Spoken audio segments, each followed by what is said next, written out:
જેનું ખાનદાન મજબૂત હોય, જેનું ખોવડું મજબૂત હોય, એને બી ટીમ કહેવાવાળાને શરમ આવી જોઈએ. જેના માન અને બાપના ઠેકાણા નથી, જેનું ગોત્ર કોણ છે એ ખબર નથી, જેની વિચારધારા શું છે એ પોતાને ખબર નથી, અને અમને બી ટીમ કહેવાવાળાને થોડુંક અરીસામાં એનું મોઢું રાખીને જોઈ લેવું જોઈએ. આ અમરેલીએ ગુજરાતને કદ્દાવર નેતાઓ આપ્યા, પછી એ વાત કોંગ્રેસની હોય કે ભારતીય જનતા પાર્ટીની, પરંતુ અમરેલીના વિકાસની અને સુરતની વાત આવે ત્યારે અમરેલી ઘણું પાછળ દેખાય બાકી શહેરો કરતાં. એની પાછળ કારણ શું? ગોપાલભાઈ અને ઈશુદાનભાઈ લિમિટેડ કંપનીના માણસો છે. એને કઠપુતળીથી કેજરીવાલ નચાવે એમ નાચવાવાળા લોકો છે. સ્વતંત્ર પોતે ક્યારેય નિર્ણય ના લઈ શકે. કોંગ્રેસનો તો આ સામાન્ય કાર્યકર્તા પણ પ્રતાપભાઈને એમ કહી શકે કે આ ખોટું છે, આ સાચું છે. લગ્નના ઘોડા અને રેસના ઘોડામાં ફરક સામો દેખાય છે. રેસના ઘોડા તમને નાવલીમાં હાલતા દેખાય છે, લગ્નના ઘોડા ઘરમાં બેઠા છે. અને એ ઓટોમેટિક અલિપ્ત થઈ જશે. જે લોકો લડાઈ નથી લડી શકવાના, જે લોકો સંઘર્ષ નથી કરી શકવાના, એ એની જાતને લગ્નના ઘોડા સમજી લે. જેને લડવું છે, જેને કાંઈક કરવું છે, અને જે દોડે એ રેસના ઘોડા. આમાં કાંઈ લાંબો ફરક હોતો નથી. તો અત્યારના અમે અમરેલીમાં આવ્યા છીએ અને અમરેલીમાં બધા રાજકીય પક્ષો પ્રચાર જોરશોરથી કરી રહ્યા છે. મારી પાછળ આપ જુઓ તો કોંગ્રેસના નેતા પ્રતાપ દુધાત અત્યારે સાવરકુંડલાના નાવલી વિસ્તારમાં હરેક દુકાને જઈ વેપારીઓને મળી રહ્યા છે અને સાથોસાથ લોકોને અપીલ કરી રહ્યા છે કે કોંગ્રેસને સમર્થન કરે. જો આ વખતે એક વાત સમજવા જેવી એ છે કે કોંગ્રેસ આ વખતે અમરેલીમાં જોર કરી રહ્યું છે. અપેક્ષા એવી છે કે કોંગ્રેસ આ વખતે તાલુકા જિલ્લા પંચાયતમાં કંઈ કાઠું કાઢશે, પરંતુ મૂળ સવાલ એ છે કે મુદ્દાઓ કયા છે. આપણે થોડી જ વારમાં પરેશભાઈ સાથે વાત કરીએ. અને પરેશભાઈ, સૌથી મોટો સવાલ એ છે, પ્રતાપ દુધાત થોડી જ વારમાં આપણી સાથે જોડાશે. અત્યારના વેપારીઓને મળી રહ્યા છે અને વેપારીઓને મળીને એમની સાથે આપણે 2 મિનિટ વાત પણ કરીશું. પ્રતાપભાઈ, એક સવાલ સૌથી મોટો એ છે કે મુદ્દા શું છે આ વખતે કોંગ્રેસના? નગરપાલિકામાં ખૂબ જ મોટા પાયે ભ્રષ્ટાચાર થયો છે. વર્તમાન સ્થિતિમાં ગામ ત્રાહિમામ થઈ ગયું છે. ભ્રષ્ટાચાર મુક્ત આ ગામને બનાવવું એ મારો મુખ્ય મુદ્દો છે. નગરપાલિકા સંચાલિત જેટલા સત્તાધીશો છે એની સીબીઆઈ તપાસ થવી જોઈએ કે 5 વર્ષમાં કેટલી સંપત્તિ વધારી. આ ગામને ઉધઈની જેમ ખોખલું કરી નાખ્યું છે. બહારથી ગામને રૂપાળું લાગે, અંદરથી ખોખલું કરી નાખ્યું છે. પોતાની એજન્સીઓ લાવી અને મસ્ત મોટો આ ગામમાં ભ્રષ્ટાચાર થયો એ અમારો મુખ્ય મુદ્દો છે. સાથે સાથે પ્રાથમિક સુવિધાઓ, આ ગામ સ્વચ્છતાની અંદર આખા જિલ્લામાં સૌરાષ્ટ્રમાં પ્રચલિત હતું. સ્વચ્છતા નામે અત્યારે 0 થઈ ગયું છે. બીજો મુદ્દો, આ ગામમાં પાણીના નામે જે ખોટા બિલો ઉધારવામાં આવે છે. બોર આધારિત ગામ છે. ફિલ્ટર પ્લાન્ટ નાખ્યો છે, અમુક લિમિટેડ એરિયાના લોકોને જ પાણી મળી રહે એ ટાઈપની વ્યવસ્થા ઊભી કરી છે. આખા ગામને એ રીતનું પાણી મળી શકે એવું નથી. અમારું બોર્ડ આવશે તો જે મોટરો બોરિંગની અંદર ઉતારવામાં આવે એ સોલાર આધારિત અમે આખા ગામને બનાવવા માંગીએ છીએ કે લાઇટ અમારું બિલ એકદમ 0 ઉપર જાય. ટેક્સીસના નામે વેરા વધારી અને ખોટા બિલ ઉધારીને ભ્રષ્ટાચાર થયો. 52 કરોડ રૂપિયાની લોન લાવીને આ ગામમાં મૂકી દીધી છે, જે ગામના લોકોને ખબર જ નથી. જે લોનનો ગેરઉપયોગ કરી અને સીધા ઘર વગે પૈસા થાય છે એની ઉપર રોક લગાવશું. ભારતીય જનતા પાર્ટીના સત્તાધીશો ઉપર વર્તમાન સ્થિતિમાં તપાસ પણ ચાલુ છે. એની સરકાર છે, એની તપાસ પણ ચાલુ છે અને એ તપાસની અંદર તપાસ અધૂરી છે એને પણ પૂર્ણ કરાવશું. પ્રતાપભાઈ, સવાલ એ થાય, આ અમરેલીએ ગુજરાતને કદ્દાવર નેતાઓ આપ્યા, પછી એ વાત કોંગ્રેસની હોય કે ભારતીય જનતા પાર્ટીની, પરંતુ અમરેલીના વિકાસની અને સુરતની વાત આવે ત્યારે અમરેલી ઘણું પાછળ દેખાય બાકી શહેરો કરતાં. એની પાછળ કારણ શું? 30 વર્ષથી ભારતીય જનતા પાર્ટીનું એક હતું શાસન ગુજરાતની અંદર છે. જ્યારે ગુજરાતની ભારતીય જનતા પાર્ટીએ કમાન સંભાળી તે પહેલાંના ગુજરાતના બજેટો બહુ મામૂલી બજેટો હતા. દેશ આખાના બજેટો મામૂલી બજેટો હતા.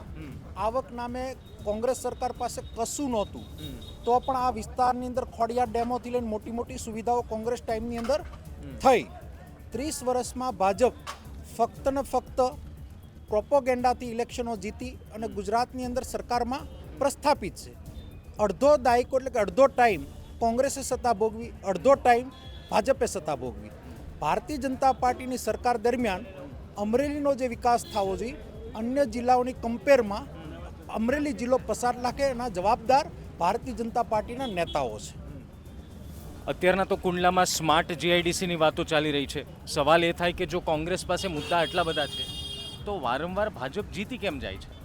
સ્માર્ટ જેઆઈડીસીની વાતો થાય છે 30 વર્ષથી. 30 વર્ષથી જેઆઈડીસીની વાત છે. અહીંયા નરેન્દ્રભાઈ મોદીએ 2012માં મારી સામે ભાષણ કરીને ગામને 2012માં જેઆઈડીસી આપી હતી.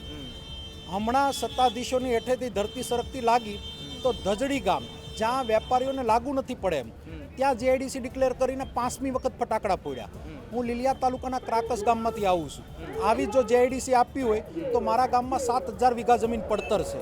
આખા જિલ્લાની હું જેઆઈડીસી આપી શકું. ધંધો રોજગાર માટે ગામની નજદીકમાં જેઆઈડીસી હોય, લોકોને ઉપયોગી બની શકે એવી જેઆઈડીસી હોય તો વેપાર ધંધો થાય. આ ગામના અંદાજિત આ એક વર્ષમાં આ સરકારના ધારાસભ્યની અણઆવડતના કારણે 250 પરિવારોએ હિજરત કરી. વેપારીઓએ 250 વેપારીઓ હિજરત કરી. તમે આ ગામ સૂનું સૂનું જે લાગે છે ભરછક ગામ હોવું જોઈએ. ફક્ત ને ફક્ત શોમેનશીપ, રોજગારી માટે કોઈ યોજના નહીં. કોંગ્રેસ પાર્ટીએ જે તે સમયે નવીનચંદ્રભાઈ રવાણી આ ગામને 45 વર્ષ પહેલાં ગટર યોજના આપી. આ ગામને રોટી કપડા મકાનના નામનો સૂત્ર આપી. આ ગામને અંદાજિત 5000 લોકોને મકાનો આપ્યા. કોંગ્રેસે આપવાનું કામ કર્યું છે, ભારતીય જનતા પાર્ટી સિનવવાનું કામ કરે છે. એની સામેની મારી લડાઈ છે. પ્રતાપભાઈ, આ જે સામેનો વિસ્તાર તમે દેખાડ્યો, એક મુદ્દો અત્યારના ખૂબ ચર્ચાઈ રહ્યો છે. એ છે આ જે પાલા વિસ્તાર છે, જે પાલાના કેબિનના લોકો છે, એમણે પણ સ્વયંભૂ બંધ રાખ્યું છે એવી ચર્ચા હમણાં જ મને ખબર પડી. શું કારણ છે? કેસ ચાલી રહ્યો છે અને એવી પણ વાત છે કે કોંગ્રેસના સમર્થનમાં આ બંધ છે. આ પાલાઓ કૃષ્ણ મહારાજસિંહના સમયની અંદર રાજા રજવાડા ટાઈમમાં અપાયેલી જગ્યા છે. ખોટી રીતે અર્થઘટન કરી આ પાલાઓને 60 વર્ષ જૂના પાલાઓ છે. 60 વર્ષ જૂના પાલાઓને હટાવી અને અહીંયા એ વાતો કંઈક અલગ પ્રકારની કરી રહ્યા છે. ગામની ગટરો સાફ થતી નથી, ગામની સ્વચ્છતા થતી નથી અને લોકોના મગજમાં એક પડીકું ઘુસાડી દીધું છે રિવરફ્રન્ટ. રિવરફ્રન્ટ ક્યાં હોય? મેગા સિટીમાં હોય. ગ્રામ્ય વિસ્તારનું આ શહેર છે. અહીંયા પહેલી પ્રાથમિકતા રોજગારીની હોવી જોઈએ. અહીંયા ગરીબ લોકો રહે છે, મધ્યમ લોકો રહે છે, ખેડૂતો રહે છે. અહીંયા બાકડા ઉપર બેસવાવાળો વર્ગ નથી, પરસેવો પાડવાવાળો વર્ગ છે. ત્યારે જે રિવરફ્રન્ટનો મસ્ત મોટી રકમની વાતો કરી અને પોતાની વાહવા લૂંટવા માટેના જે પ્રયત્નો થયા છે, પણ આ ગામના લાંબા ટૂંકા લોકોની રોજગારી સીનવાની. આ બંધ હોવાના કારણે આ દુકાનદારો અત્યારે મને કમ્પ્લેન કરે છે કે આના કારણે અમારી રોજગારી પણ ખતમ થઈ જશે, અહીંયા કોઈ ગ્રાહક પણ નહીં આવે. આ જેવું સીનવાઈ જશે એટલે ગામ આખું સૂનું થઈ જશે. ગરીબ માણસને રોજગારી મળે એ અમારી પ્રાથમિકતા છે ને એના માટેના અમારા પ્રયત્નો છે કે અમારો બોર્ડ આવશે તો આ ગામને બધી રીતની સુવિધા આપી એ અમારી ફરજનો ભાગ છે. રાજકીય થોડી એક સવાલ પૂછી લઉં. આમ આદમી પાર્ટી પણ મેદાનમાં છે. આમ આદમી પાર્ટી એવું કહી રહી છે કે આ વખતે અમે ખૂબ સારું પરિણામ લાવીશું. અમારી ફાઇટ કોંગ્રેસ સાથે નથી, ભાજપ સાથે છે. કોંગ્રેસ તો ભાજપની બી ટીમ છે. આમ આદમી પાર્ટીનો જન્મ 2014માં અન્ના હઝારેના ખોળામાં થયો. મનમોહનસિંહની સરકાર હતી. બી ટીમ અમને જે ગણવાવાળા લોકો છે, 140 વર્ષ જૂનો અમારો ઇતિહાસ છે. જેનું ખાનદાન મજબૂત હોય, જેનું ખોવડું મજબૂત હોય એને બી ટીમ કહેવાવાળાને શરમ આવી જોઈએ. જેના માના અને બાપના ઠેકાણા નથી, જેનું ગોત્ર કોણ છે એ ખબર નથી, જેની વિચારધારા શું છે એ પોતાને ખબર નથી અને અમને બી ટીમ કહેવાવાળાને થોડુંક અરીસામાં એનું મોઢું રાખીને જોઈ લેવું જોઈએ. ગોપાલભાઈ ઈશુદાનભાઈ કહે છે કે આ વખતે કોંગ્રેસને દેખાડી દઈશું અને એ સાબિત કરી દઈશું કે ત્રીજો પક્ષ ચાલે છે અને અમે બીજા નંબર ઉપર રહીશું, કોંગ્રેસ છેવાડે રહેશે. કોંગ્રેસ એક વિચાર છે. કોંગ્રેસ સત્તા માટે નથી લડતી, કોંગ્રેસ સત્ય માટે લડે છે. કોંગ્રેસ કોઈ પાર્ટી નથી, જનજનમાં કોંગ્રેસ હોય, કેડર પાર્ટી નથી. આ ગોપાલભાઈ અને ઈશુદાનભાઈ લિમિટેડ કંપનીના માણસો છે. એને કઠપુતળીથી કેજરીવાલ નચાવે એમ નાચવાવાળા લોકો છે. સ્વતંત્ર પોતે ક્યારેય નિર્ણય ના લઈ શકે. કોંગ્રેસનો તો આ સામાન્ય કાર્યકર્તા પણ પ્રતાપભાઈને એમ કહી શકે કે આ ખોટું છે, આ સાચું છે. એટલે અમને બી ટીમ કહેવાવાળા એનું રાજકીય અસ્તિત્વ નો ડાઉટ એનો ક્રેઝ હાલે છે. આ જ પ્રમાણે હાર્દિક પટેલનો પણ ભૂતકાળમાં ક્રેઝ હાલ્યો છે. ઘણા લોકોના ક્રેઝ હાલતા હોય પણ લાંબો ટાઈમ સુધી સંઘર્ષ કરવો એ રાજનીતિની અંદર ખૂબ કપરો સમય હોય છે. આમાં પાણીએ લાંબો ટાઈમ સંઘર્ષ કરવો. આ રિઝલ્ટો આવે, 2027ના રિઝલ્ટો આવે પછી ગુજરાતમાં કઈ પાર્ટી ટકે છે એ ગુજરાતને અમે બતાવશું. ભૂતકાળમાં પરિવર્તન પાર્ટીઓ પણ આવી, ઉત્કર્ષ સમિતિઓ પણ આવી, ભૂતકાળમાં ઘણી બધી પાર્ટીઓ કોંગ્રેસને નુકસાન કરવા આવીને એમાં એ સફળ પણ રહ્યા છે. હું નથી કહેતો કે એ અસફળ રહ્યા છે, ક્ષણિક સફળ રહેશે. લાંબા ગાળા સુધી ભારતીય જનતા પાર્ટીને કોઈને ડર હોય તો એ કોંગ્રેસનો ડર છે. નરેન્દ્રભાઈ મોદીને પણ દિવસમાં કોંગ્રેસને 10 વાર સંભાળી અને અમારા ગુણ ગાવા પડતા હોય તો પ્રજાજનને સમજણ એટલી પડવી જોઈએ, અને સમજણ છે. રિઝલ્ટ આવે ત્યારે સાવરકુંડલા અને લીલિયાના રિઝલ્ટના વળતા દિવસે આમ આદમી પાર્ટી અહીંયા કયા લેવલે ઊભી છે એ મીડિયા ઉપર લાઈવ કરવું તો મારી તૈયારી છે. છેલ્લો સવાલ, કોંગ્રેસ માટે હંમેશા એક પ્રશ્ન બહુ જટિલ રહ્યો છે, એ છે અંદર ખાને નાના મોટા મંદુક, અને બીજું વંડી ટપી જેવી, એટલે સિમ્બોલ કોંગ્રેસનો ઉપયોગ કરી લેવો અને પછી ભારતીય જનતા પાર્ટી કે બીજા કોઈ પક્ષમાં જતું રહેવું. કોંગ્રેસ આનો ઉકેલ આજ સુધી નથી લાવી શકી, અને એટલા માટે રાહુલ ગાંધી જ્યારે અહીંયા આવ્યા હતા ત્યારે પણ એને રેસના ઘોડા, લગ્નના ઘોડાનો ઉલ્લેખ કર્યો. એનો ઉકેલ કોંગ્રેસ ક્યારે કાઢશે, આ લગ્નના ઘોડા, રેસના ઘોડાવાળો? ધીરે ધીરે લગ્નના ઘોડા અને રેસના ઘોડામાં ફરક સામો દેખાય છે. રેસના ઘોડા તમને નાવલીમાં હાલતા દેખાય છે, લગ્નના ઘોડા ઘરમાં બેઠા છે, અને એ ઓટોમેટિક અલિપ્ત થઈ જશે. જે લોકો લડાઈ નથી લડી શકવાના, જે લોકો સંઘર્ષ નથી કરી શકવાના, એ એની જાતને લગ્નના ઘોડા સમજી લે. જેને લડવું છે, જેને કાંઈક કરવું છે, અને જે દોડે એ રેસના ઘોડા. આમાં કાંઈ લાંબો ફરક હોતો નથી. રાહુલજીના એ મુદ્દાને વારંવાર વખતે ઉછાળી અને એનો જવાબ આપવો એ નકામો છે.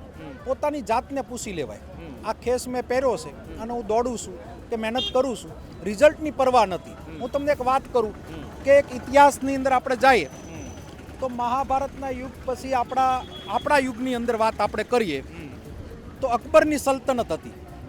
બધા રજવાડાઓએ સમજી લો કે જ્યાં બાંધછોડ કરવી પડે કરી. મેવાડના મહારાણા પ્રતાપને ખબર જ હતી કે મારું મસ્તક કપાવાનું છે, અકબર સામે ઝૂકવાનું થતું નથી. તો ઇતિહાસ હારેલાનો પણ લખાય છે, લડે એના ઇતિહાસ હોય. વાતો કરે, ઘરમાં બેસે, બીજી ત્રીજી વાતો કરે, એના ઇતિહાસ ના લખાય. પણ આ લગ્નના ઘોડા જાતે સમજતા નથી અને હાઈકમાન્ડ એમને સમજાવતું નથી, એટલે થાય છે એવું કે છે કોંગ્રેસમાં પણ કોંગ્રેસ માટે કોઈ ઉપયોગી હોય એવું ગ્રાઉન્ડ ઉપર દેખાતું નથી. તો કંઈક ગુજરાત કોંગ્રેસે જ ઉકેલ કાઢવો પડશે ને. લગ્નના ઘોડા છે એની ઉંમરો થઈ ગઈ છે, અને ઉંમર થાય તો એક દિવસ થાકીને ઓટોમેટિક ઘોડા ને લગામું લાગી જાય અને ડામણું પણ લાગી જાય અને જાતે લાગી જાય. આમાં લગાડવા ન જવાય, લડતા રહેવું. અને આમાં જેટલા આગળ વધે એ રેસના ઘોડા ને રહી જાય વાહે એ લગ્નના ઘોડામાં, બીજું કાંઈ હોતું નથી. Thank you Pratapbhai. તો પ્રતાપ દુધાતને આપ સાંભળી રહ્યા હતા. ઘણા બધા મુદ્દાઓ પર એમણે વાતચીત કરી, ચર્ચા કરી, અને પોતે પ્રચારમાં નીકળ્યા છે. અને પ્રચારમાં નીકળતાની સાથોસાથ એમણે આમ આદમી પાર્ટી, ભારતીય જનતા પાર્ટી અને કોંગ્રેસનું પરિણામ શું આવી શકે એ એમને એક વિશ્વાસ વ્યક્ત કર્યો છે. પ્રતાપ દુધાતના આ તેજાબી તેવર વિશે તમારું શું માનવું છે, કમેન્ટ જરૂર કરજો. બાકી મળીએ છીએ, ધ્યાન રાખો, સીતારામ.